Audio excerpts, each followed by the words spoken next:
नमस्कार दोस्तों, serial barrister बाबू के आगामी एपिसोड की अपडेट लेके हम फिर हाजिर हुए। तो चलिए जानते हैं कि सीरियल बैरिस्टर बाबू के आगामी एपिसोड में क्या होगा। सीरियल बैरिस्टर बाबू के आगामी एपिसोड में हम देखेंगे कि बोंदिता अपने कुकुर भोभो की सेवा करती रहेगी। तभी मास्टर जी आ जाएंगे। वो बोंदिता से कहेंगे कि आओ पढ़ाई करने आ जाओ। मास्टर जी को देख के बोंदिता घबरा जाएगी क्योंकि पति बाबू अभी तक नहीं आए रहते। डरी सहमी बोंदिता पढ़ने के लिए चली जाती है। मास्टर जी बोंदिता से कहेंगे कि तुम पढ़ाई के लायक ही नहीं हो, तुम्हारे पास बुद्धि ही नहीं है, तुम एक अक्षर तक नहीं लिख पाती हो। वो फिर से बोंदिता के हाथ में छड़ी मार देंगे। मास्टर जी कोशिश करेंगे कि बोंदिता पढ़ाई के बीच में उठ के भाग जाए, लेकिन बोंदिता ने पति बाबू से वादा किया है कि जब तक वो नहीं आएंगे वो पढ़ाई से नहीं उठेगी। बोंदिता बेचारी सब कुछ सहती हुई चुपचाप वहां बैठी रहती है। इधर अनिरुद्ध अपनी गाड़ी की चाबी खो देता है। दरअसल सौदामिनी ने अनिरुद्ध की गाड़ी की चाबी छुपा ली है ताकि अनिरुद्ध टाइम पे बोंदिता के पास नहीं पहुंच पाए। अनिरुद्ध अपनी चाबी ढूंढता रहता है। सौदामिनी कहती है मैं भी ढूंढती हूँ। चाबी ना मिलने पे सौदामिनी कहती है कि सारा दोष मेरा ही है, मैं तुम्हें बेवजह परेशान करती रहती हूँ। अनिरुद्ध कहता है चाबी तो मैंने खोई है, तुम अपने को दोष क्यों दे रही हो। सौदामिनी कहती है कि सारा कसूर मेरा ही है, मेरी वजह से तुम समय पे बोंदिता के पास नहीं पहुँच पा रहे हो। इसके बाद सौदामिनी फिर से अपना नाटक शुरू कर देती है। वो कहती है कि मैं बिल्कुल अकेली पड़ गई हूँ। मेरे पिता हर वक्त बिजनेस के सिलसिले में बाहर रहते हैं। दीदा तो पहले से ही विधवा है। मैं नहीं चाहती कि मेरी वजह से और परेशानी झेले। कोई भी तो नहीं है जो मेरी परेशानी समझे। अनिरुद्ध कहता है मैं तो हूँ तुम्हें समझने के लिए। सौदामिनी कहती है कि तुम किस रिश्ते से मेरा ख्याल रखोगे, तुम्हारा और मेरा कोई रिश्ता नहीं है। अनिरुद्ध कहता है कि सौदामिनी तुम हमेशा से मेरे लिए बहुत ज़रूरी हो और मैं तुमसे बेहद प्यार करता हूँ।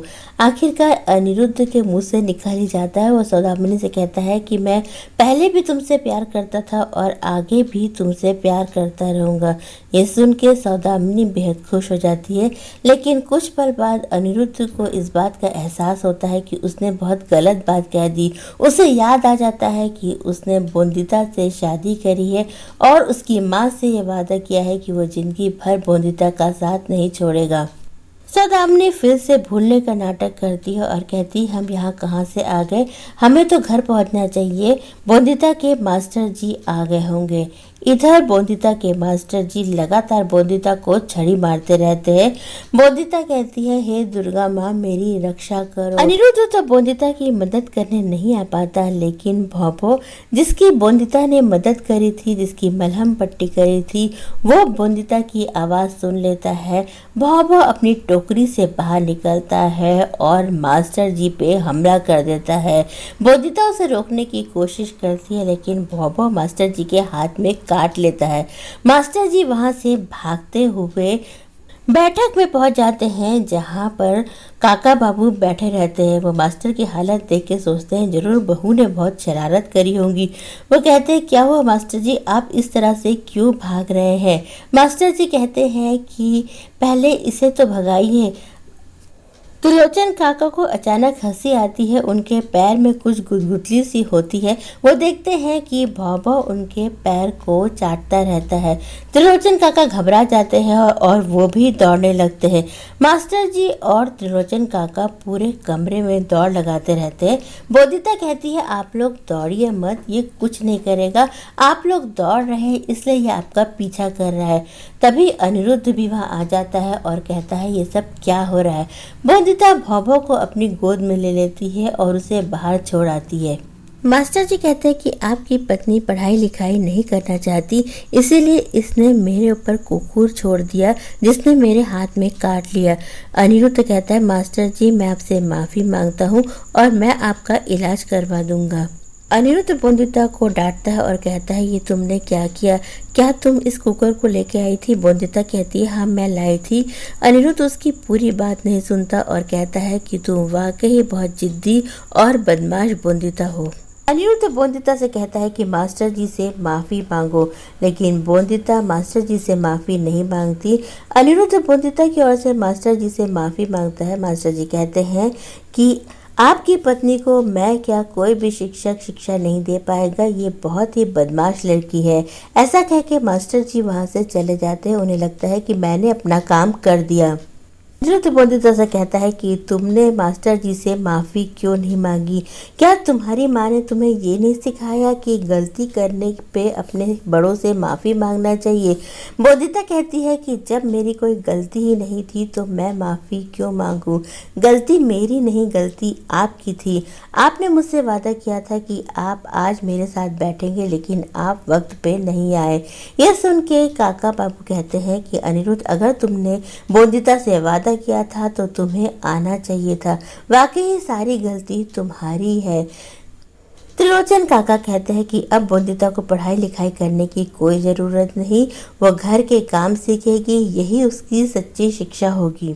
बोंदिता कहती है कि मेरी माँ ने सिखाया है कि जानवर हो चाहे इंसान, अगर किसी को चोट लगे तो उसकी मदद करना चाहिए।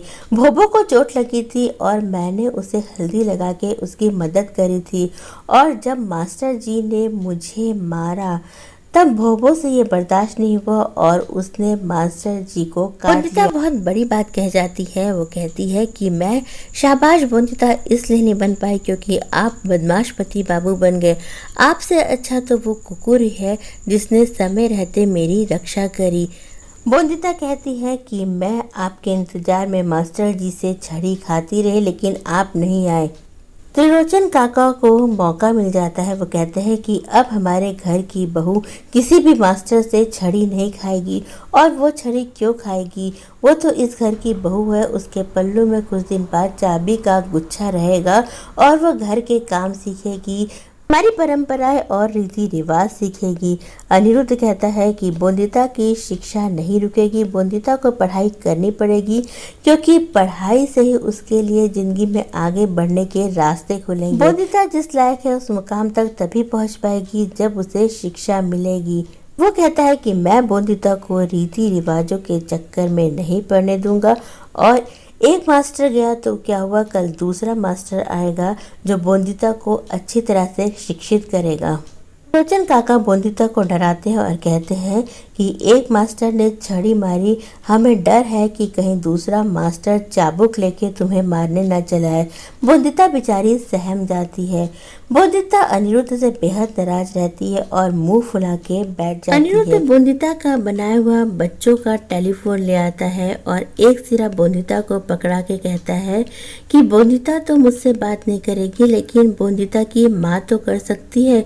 अनिरुद्ध कहता है, माँ मैं बहुत शर्मिंदा हूँ, आज मैंने बोंदिता को बहुत डांटा और मैंने उससे वजह भी नहीं पूछी, मुझे माफ़ कर दीजिए। वो कहता है कि आपने बोंदिता को बिल्कुल सही शिक्षा दी थी। अगर कोई कमज़ोर हो, किसी को चोट लगी हो तो हमें उसकी मदद करनी चाहिए। ये बात नन्ही सी बोंदिता तो समझ गई, लेकिन मैं नहीं समझ पाया, इसके लिए आप मुझे माफ़ कर दीजिए। तो दोस्तों ये एपिसोड यही ख़त्म हो जाएगा। बैरिस्टर बाबू में आगे हम देखेंगे कि बोंदिता को शिक्षा देने एक नया शिक्षक आया है और वो शिक्षक कोई और नहीं बल्कि अनिरुद्ध है। बोंदिता ये देख के बेहद खुश हो जाएगी कि अब उसके पति बाबू ही उसके शिक्षक हैं। दोस्तों अब बारी है उन लोगों के नाम जानने की जिन्होंने हमारे वीडियो पे सबसे पहले कमेंट किया, और वो नाम है दिलीप, मुस्कान, काशीनाथ, उमा, मीरा, बिन्नू, बिरेंग और शिवांगी। आप सभी को हमारे वीडियो पे सबसे पहले कमेंट करने के लिए बहुत बहुत धन्यवाद। इसी तरह बैरिस्टर बाबू की अपडेट लेके हम फिर हाजिर होंगे, तब तक के लिए बाय।